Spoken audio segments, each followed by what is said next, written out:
Skeleton Key here, and I am back. I'm trying a different setup, so see if this works a little bit better, and maybe I'll be close enough to the screen that you can actually, I don't know, see the books that I hold up. And I have physical books, all physical books this time, so yay. I'm doing the Racing to Read book tag for the Reading Rush Readathon. And so I'll just jump right in. First question, warm up. A book that stretches your mind. I like to think that all books expand my horizons in some way. But one thing that I find helps a lot is studying. I love to study languages. And so any language text, I mean, some work better than others. But for French, I really like this series. And you can't get them in the United States. So every now and then I find some at a thrift store. The first one I actually got in Tours when I was in school there. But I really like this series. Especially like their verb conjugation books, because like in America you have this like thick tome. It's like 701 French verbs, and it's so inefficient. Whereas these, they're set up, they're so efficient. The verb conjugation book in this series is about that thin, and it covers pretty much everything. But anyway, there you go. Okay, next up, start line. What's a book that you started but never finished? And I do this a lot. I do eventually go back to a lot of them. It's just I have sort of a scattershot approach to my TBRs. I list like lots of things and I'll start them and then see what sticks and that I stick with. But a lot of them, they intrigue me, but then I get distracted or I have something else I have to work on for a deadline, and they kind of go by the wayside. But a lot of them I really was enjoying and I want to get back to them. So I've got my pick of, I've got stacks of books, but just grabbing one, Geek Love, which was a book club selection, and I never did quite finish it. It's very interesting. I imagine this is for the F'd Up book club. I can't remember exactly, but I think so. So, and it's kind of F'd up, yeah. So hopefully I'll get back to it and let you know how it goes. Question 3. Sprint. A book you read really quickly. Lately I've been zipping through a lot. I just grabbed a recent one, The Capture by Kathryn Lasky.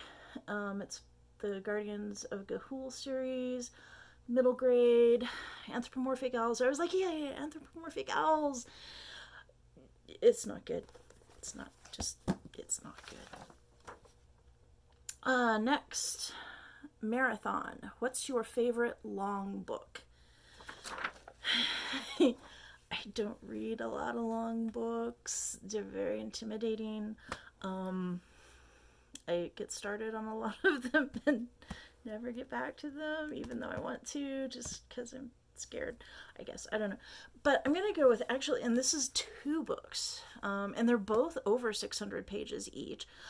So it's Blackout and All Clear. And yeah, these are chonkers.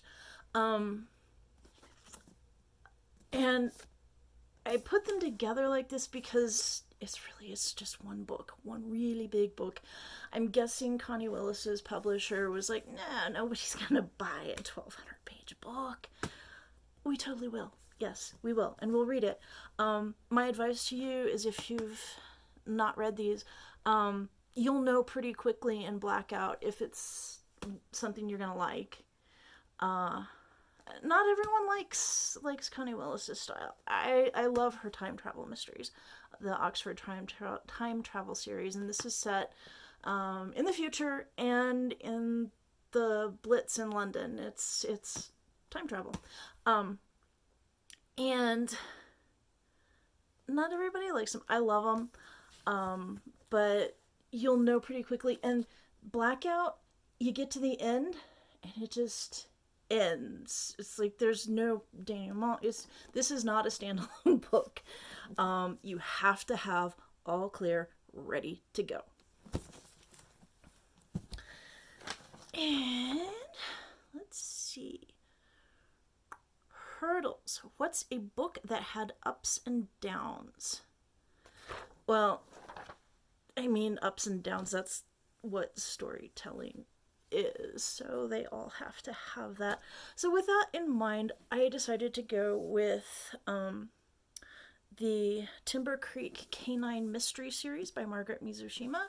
One thing I like about her books, this is not the first in the series. The first is Killing Trail.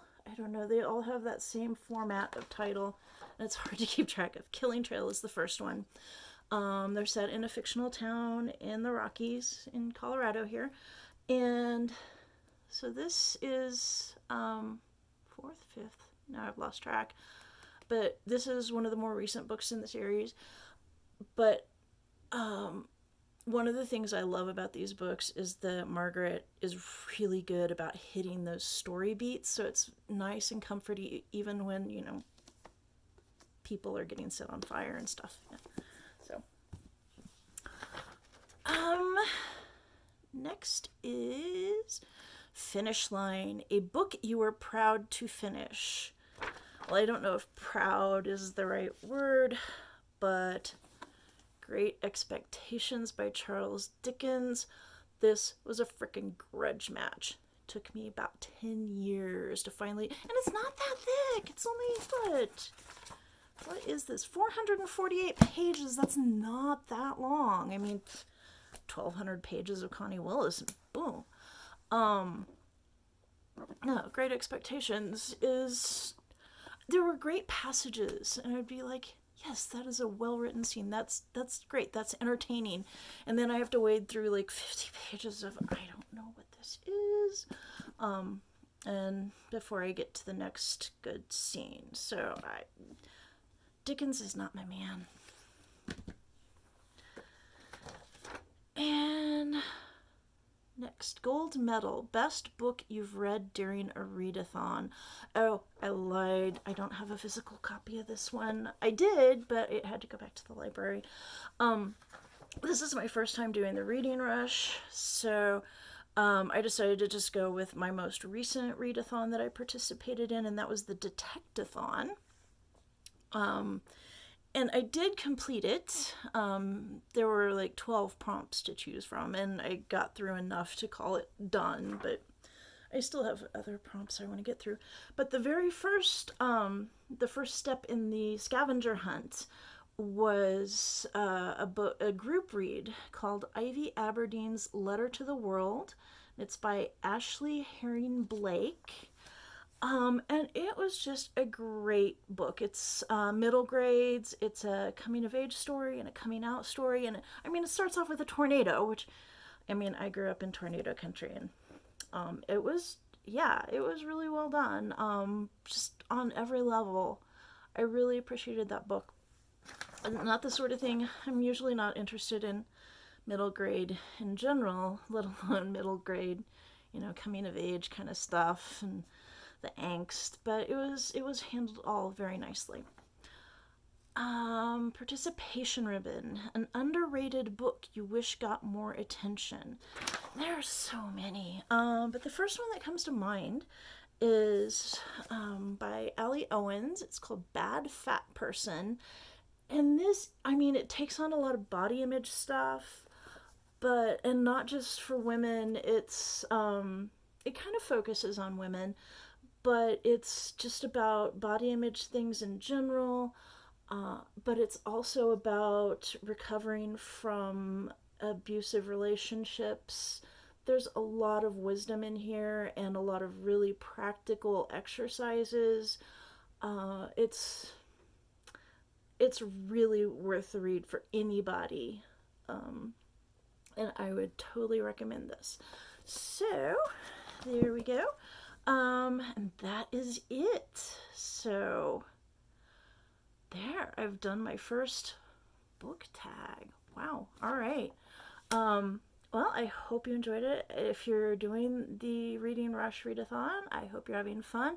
And let me know how that's going for you in the comments below. And if you just want to chat about any of these books, if you've read any of these books or have suggestions for similar things, or long books that I might be able to handle, or don't try to sell me on Dickens. Just don't. Okay. All right. Thanks. Bye.